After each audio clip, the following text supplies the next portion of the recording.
ஒரு குறிப்பிட்ட அசலானது 5 ஆண்டுகளில் 10,400ஆகவும் 3 ஆண்டுகளில் 9,440ஆகவும் மாறுகிறது எனில் அசல் என்னன்னு சொல்லிட்டு கொடுத்துருக்காங்க. ஸோ கொடுத்துருக்கக்கூடிய அமௌண்ட் வந்து பார்த்திங்கன்னா மொத்த தொகை.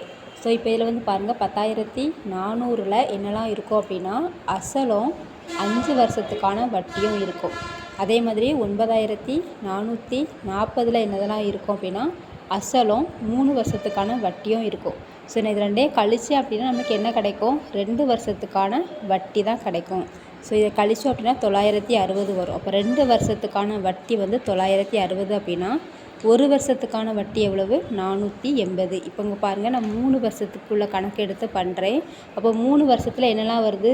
அசலும் 3 வருஷத்துக்கான வட்டியும். ஸோ அப்போ அசல் வேணும் அப்படின்னா மொத்த தொகையில் இருந்து 3 வருஷத்துக்கான வட்டியை கழிச்சிட்டோம் அப்படின்னா கிடச்சிரும். ஸோ 3 வருஷத்துக்கான வட்டி 1,440 ரூபா வரும். அப்போ அசல் எவ்வளவு?